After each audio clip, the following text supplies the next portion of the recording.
الحمدللہ رب العالمین۔ محترم پیارے بھائیوں، کسی عاشق صادق نے بڑی پیاری بات کہی ہے کہ خامیوں سے جو میری آگاہ کرتا ہو مجھے، خامیوں سے جو میری آگاہ کرتا ہو مجھے، در حقیقت وہ میرا دشمن نہیں ہمدرد ہے۔ انسان بڑا عجیب و غریب مٹی سے بنا ہوا اللہ کی مخلوق ہے۔ اس کے سامنے اگر اس کی تعریف کی جائے تو یہ بڑا خوش ہوتا ہے، اور اگر کوئی برائی کرتا ہے تو یہ شخص اس کو اپنا دشمن جانتا ہے۔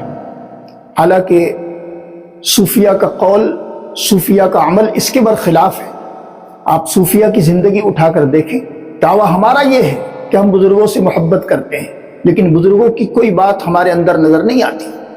خواجہ نظام الدین محبوب الہی رحمۃ اللہ تعالی علیہ کے لنگر خانے پر ایک شخص آیا۔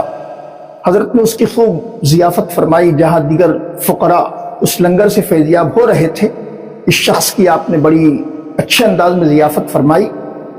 جب ضیافت ہو گئی، وہ شخص کھانے سے فارغ ہوا، سیدنا خواجہ نظام الدین محبوب الہی رحمۃ اللہ تعالی علیہ کی بارگاہ میں حاضر ہوا کہ حضور، آپ کے لنگر خانے کا جواب ہی نہیں، بڑا بہترین انتظام ہے آپ کے لنگر خانے پر، یہاں پر جو بھی اللہ کی مخلوق آتی ہے بڑی فیضیاب ہوتی ہے، ہر طرح کا اس کو احتشام کے ساتھ یہاں لوگوں کے ساتھ آپ کا معاملہ ہے، اور اس پر کچھ خاص لوگ آ جائیں تو ان کے لیے الگ سے آپ کے پاس انتظام ہے۔ حالانکہ اسی لنگر خانے سے آپ نکال کر ان مہمانوں کو بھی کھلاتے ہیں، لیکن انداز آپ کا بڑا لاجواب ہے، مخلوق کی خدمت کرنے کا انداز آپ کا بڑا لاجواب ہے۔ حالانکہ میں دیگر بزرگوں کے آستانوں پر بھی گیا، ان کی خانقاہوں پر بھی گیا، ان کی خانقاہ میں یہ نظام میں نے نہیں دیکھا جو آپ کے یہاں نظام ہے۔ تو خواجہ نظام الدین محبوب الہی رحمۃ اللہ تعالی علیہ نے کیا ہی پیارا جواب دیا۔ شاید اس جگہ پر ہم اور آپ ہوتے تو اپنی تعریف پر بڑے خوش ہو جاتے، لیکن واہر محبوب الہی رحمۃ اللہ تعالی علیہ کا حلم، آپ کی بردباری، آپ نے بڑے ہی پیارے انداز میں اس سے کہا کہ آپ جو کچھ کہہ رہے ہو اور جو کچھ تم یہاں دیکھ رہے ہو، یہ سب اسی در کا فیضان ہے۔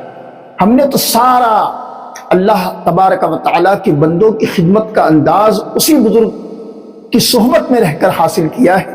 آج جو کچھ تم یہاں پر لنگر خانے پر جو نظام دیکھ رہے ہو، یہ ہمارا اپنا بنایا ہوا نہیں ہے، بلکہ ہم تو اسی در کی تربیت یافتہ ہیں اور اسی در سے ہمیں یہ سب کچھ ملا ہے۔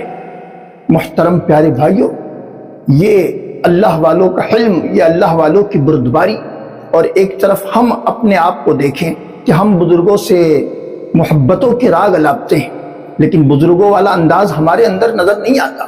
ہونا تو یہ چاہیے کہ ہمارے سامنے کوئی ہماری تعریف کر رہا ہو تو ہم بجائے خوش ہونے کے اس سے کہیں کہ بھائی یہ آپ کیا کر رہے ہو، بلا وجہ مجھے تکبر میں گھیرنے کا سبب بنا رہے ہو، بلا وجہ آپ مجھے گناہگار بنانا چاہتے ہو۔ یاد رکھو، یہ بات درست نہیں ہے۔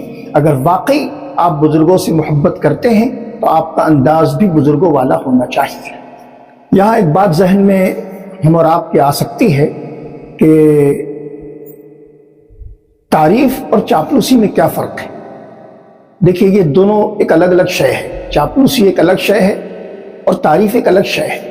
تعریف صحابہ کرام علیہم رضوان نے بھی نبی کونین علیہ السلام کی خود اللہ تبارک و تعالیٰ نے پورا قرآن نبی کی تعریف میں نازل کیا۔ لیکن محترم پیارے بھائیوں، چاپلوسی ایک الگ شے ہے۔ جیسے کوئی مالدار شخص کے پاس کوئی جا کر بیٹھ گیا، یا کوئی سفیر ہی جا کر بیٹھ گیا، اب سفیر کو تو چندہ اس سے بٹورنا ہے، تو اب اس نے چاپلوسی اس سیٹ صاحب کے سامنے کرنی شروع کی۔ سیٹ صاحب، آپ کی فیاضی کے چرچے پورے عالم میں ہیں، آپ جیسا فیاض ہم نے دیکھا ہی نہیں، آپ ہر سال مدرسے کو بڑا تعاون کرتے ہیں اور آپ ہی کے تعاون سے یہ مدرسے کا نظام چل رہا ہے۔ یہ چاپلوسی ہے۔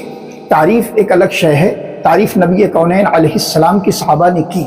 خود حضرت حسان ابن ثابت رضی اللہ تعالیٰ عنہ نے ممبر نور پر بیٹھ کر، ممبر رسول پر بیٹھ کر نبی کونین علیہ السلام کی نعت پڑھی۔ تو یہ نعت کیا ہے؟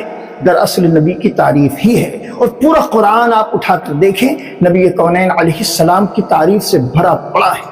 اعلیٰ حضرت فاضل بریلوی رضی اللہ تعالیٰ عنہ کی خدمت میں ایک شخص آیا، کہنے لگا حضور، نانپارہ کے نواب کے تعلق سے آپ کچھ کہیں۔ نانپارہ کا نواب آپ کی بڑی عقیدت رکھتا ہے، لیکن واہر اعلیٰ حضرت فاضل بریلوی رضی اللہ تعالیٰ عنہ کا حلم، آپ نے اسی وقت قلم چلایا اور فرماتے ہیں، کرو مدح اہل دول رضا، کرو مدح اہل دول رضا، پڑے اس بلا میں میری بلا، میں گدا ہوں اپنے کریم کا، میرا دین پارا نہ نہیں۔